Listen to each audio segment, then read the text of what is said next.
পুরো ঘটনাটা ৬ মাসের যে ঘটনা এবং ৬ মাসে কিভাবে সারা বাংলাদেশ আমরা সবাই সহ ওনার পাশে দাঁড়িয়েছি, কিভাবে আন্তর্জাতিক সমাজ দাঁড়িয়েছে এবং কিভাবে সর্বশেষ জাতিসংঘ দাঁড়িয়েছে।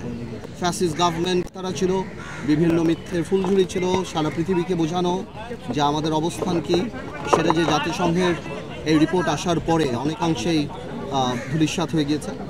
এবং আমাদের এই ঐক্য ধরে রাখতে হবে। আমাদের যারা শহীদ হয়েছেন এই ফ্যাসিস্ট স্মরণ মুভমেন্টে, তাদের আত্মত্যাগকে আমাদের ভবিষ্যতে আমাদের কোনো কর্মকাণ্ড জানি কোনোভাবে অপমানিত না করে, ছোট না করে। যে স্বপ্ন নিয়ে এই ইন্টারিম গভর্নমেন্ট হয়েছে তার ৬ মাস শেষ হয়েছে এবং আগামী ৬ মাস কিভাবে সামনের দিকে আমরা সবাই একসাথে কাজ করব, যেই কমিশনগুলির কাজ হয়েছে তারা কিভাবে আমাদের সাথে কমিউনিকেট করবে, সামনের দিকে আমরা কিভাবে করব, আমাদের কি কি প্রস্তাব আছে সেটা বিস্তরভাবে সামনের দিকে আলাপ হবে।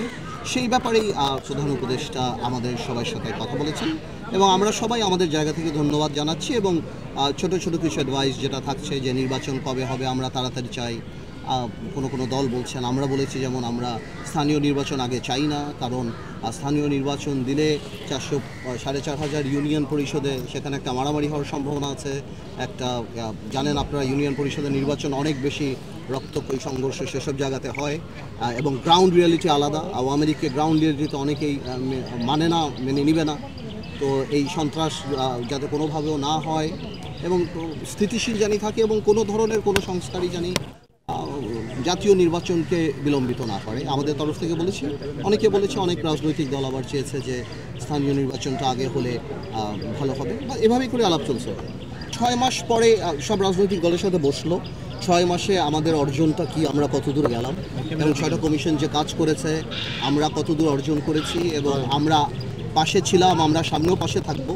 এবং এই যে আবার রিইউনাইট করাটা, এই যে মানে এত বড় একটা আত্মত্যাগ ৬ মাস আগে এতগুলি ছাত্র জনতার যে আত্মত্যাগ, সেটা জানি কোনোভাবেও নষ্ট না হয়।